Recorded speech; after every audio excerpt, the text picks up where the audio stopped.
Hello everyone, so this is the Making of American Girl book. This book was really good. I did spend like about 2 days going through it because I started reading it during the night and then I had to go to bed and then I read it a little bit the next day and it's been a very good read. It's kind of long. It's about I think 280 pages. It's pretty long. And it's a pretty big book, so there's a lot to see in here.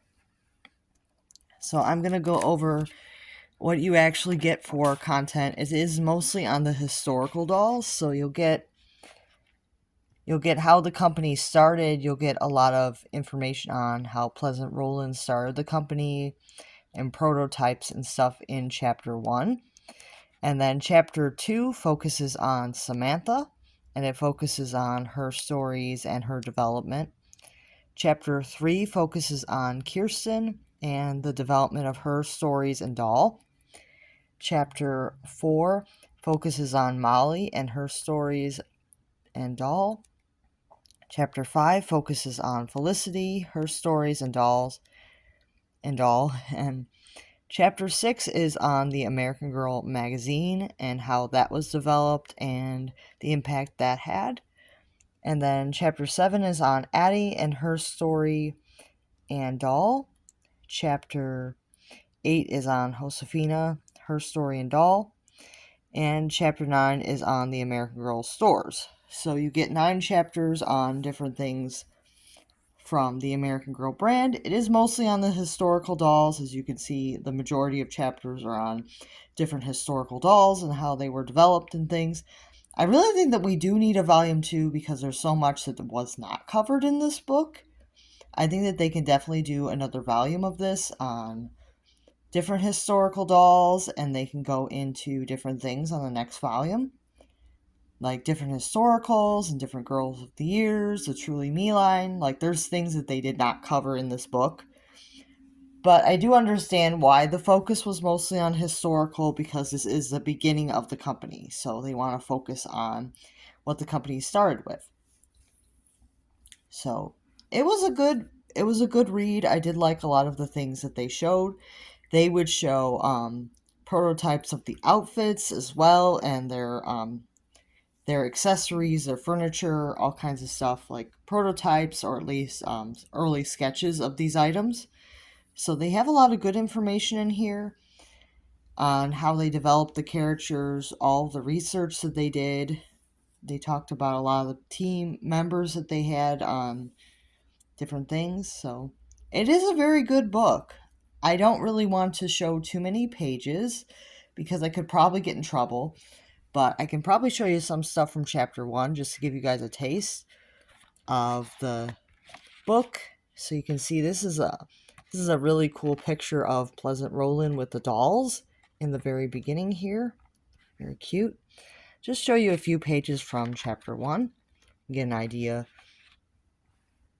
of some of the images that you'll get in here. Really nice. Don't want to like I don't have permission to read the whole book, so just going to show a few pages in the first chapter. You guys can see some of the stuff.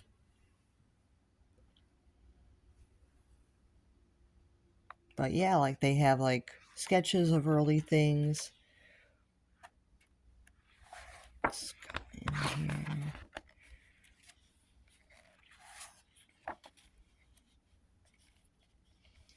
Yeah, I don't want to show like every single image and things, like, because I could probably get in trouble if I show too much of the book, because I don't have like permission to actually show too much of it. But let's see here.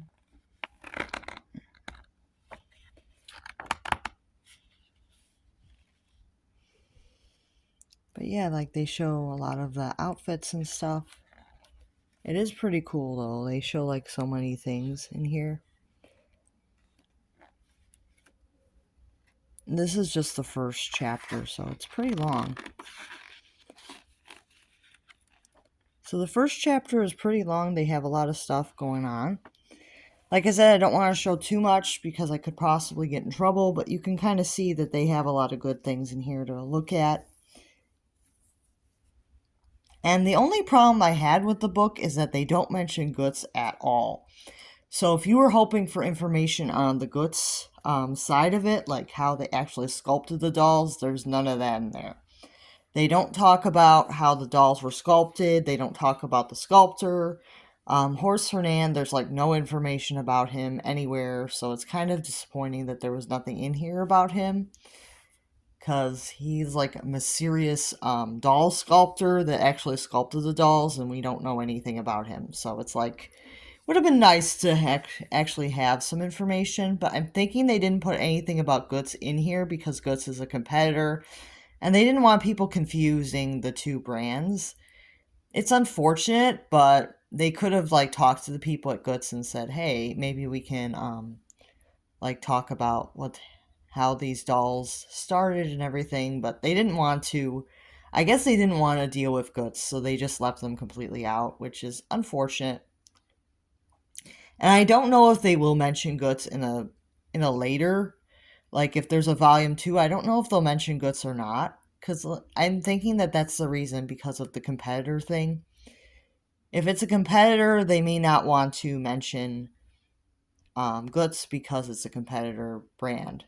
But originally, American Girl dolls did come from the Guts company. They were made in the factory, and their actual sculpts were done by Horst Hernan at Guts. So it is unfortunate that they don't mention any of that. They don't show any of the fashionable girls that the dolls were actually originally Pleasant Rowland bought the rights to the fashionable girls by Guts, which was the official name for them. They're known by collectors as Romina for the hard body and Somina for the soft. But originally they were called Guts Fashionable Girls. I've done a lot of research on Guts Fashionable Girls, so it is a little bit unfortunate that they don't really confirm or deny a lot of that stuff that I've actually looked up. So that's not really the whole reason why I bought the book, so it's okay that they didn't actually go into that stuff, because I have a lot of my own research on that stuff. But it is unfortunate, like, if somebody doesn't know a lot of stuff yet, they may not realize that Guts had a hand in making the dolls. So it is a little bit unfortunate that they're kind of, like, sweeping that under the rug there. But I did enjoy, like, seeing how they actually, did like all the clothing and the accessories and like the stories and stuff. But they don't focus on how the dolls were actually sculpted, where they were being manufactured. They don't focus on any of that. They just kind of sweep that all under the rug, because there's nothing about Guts in here, which I do think is kind of flawed, because it kind of messes with the storyline, because a lot of collectors already know that Guts played a role in these dolls' development, but there's nothing in here about Guts at all. So it's possible that Mattel just does not have that information. Because I have talked to American Girl customer service before about Romina dolls, and they never know anything. So it's like, it's possible that they don't know anything about Romina dolls or Somina or like any of that. Like, they don't know anything about those early Guts dolls. Like, they don't really have that information, but it makes sense because they're not selling those dolls. Sorry if that's a little bit out of the way, but I did enjoy the book. I think that there's a lot of great information in here. But like I said, I don't want to spoil it for everybody. I don't want to show too many pages, because I could get in trouble for showing too many pages of the book. But yeah, I did enjoy it. And I do think that it is a good resource if you're wanting to learn more about the company and how they got started. A lot of good prototype imagery in here.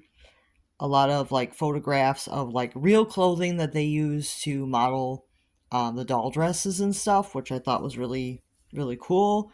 They do show the actual prototype dolls, and some of them I think actually have like a non-posable body, which is pretty cool.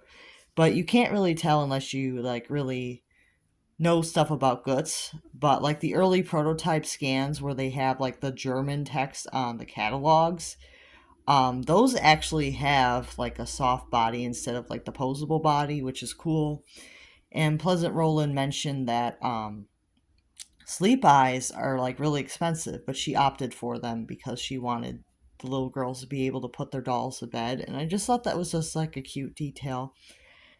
But yeah, if you guys are interested in like reading this book, I'd highly recommend getting a copy. I think it's a really good book to purchase. I don't know if libraries will have it, but I would recommend getting a copy for yourself if you are a collector, because this is something that you'll probably want in your collection. Even if you don't collect historical dolls, like there's a lot of fun information. Otherwise, to just enjoy and like to kind of learn on how the company got started. But I think that this is definitely more aimed for the collectors that do collect the historical stuff, because it's a lot about historical dolls and their collections and stuff. But they may do another volume. Like they may do another volume with other historical dolls. That would be cool. Or they may do a volume with Girl of the Years or the Truly Me dolls. I don't know if the Truly Me dolls it would be as interesting, because that's just like on modern stuff. But at the same time, it could be more interesting than I'm thinking, because it is possible that they even base some of the Truly Me stuff on actual children's clothing, which I think that they did. So maybe it would be more interesting than I would think. But I think that they're probably going to focus on the characters more. It would be nice if they did like another volume and they split it between historical, Girl of the Year, and Truly Me. If they do another volume, like kind of like go into different things, maybe put like a chapter about Bitty Baby, some different things that they've done. So it would be pretty cool to have another volume. So I may let them know that I'd like to see another volume of this, because I think that this was pretty cool. But maybe they call like the volume 2 something else, like continuing the story, or like the early Mattel days or something. Because I think that this ends right about where Mattel buys the company, but they don't include the Truly Me dolls, even though those actually started before Mattel bought the company, but they don't actually mention them. So, well, they don't actually mention a whole chapter on them, I should say. I think that they mention them, but not a whole chapter. So, yeah. Let me know what you guys think of this book if you do have it, and I'll let you guys and I'll, and I'll let you guys know that I'm just really happy with the book overall. Like I said, my only complaint is that they don't mention anything about the good stalls, and I think that that's kind of funny. But that's the only reason I can think of is because it's a competitor brand. And let me know what you guys think, and I'll see you guys soon.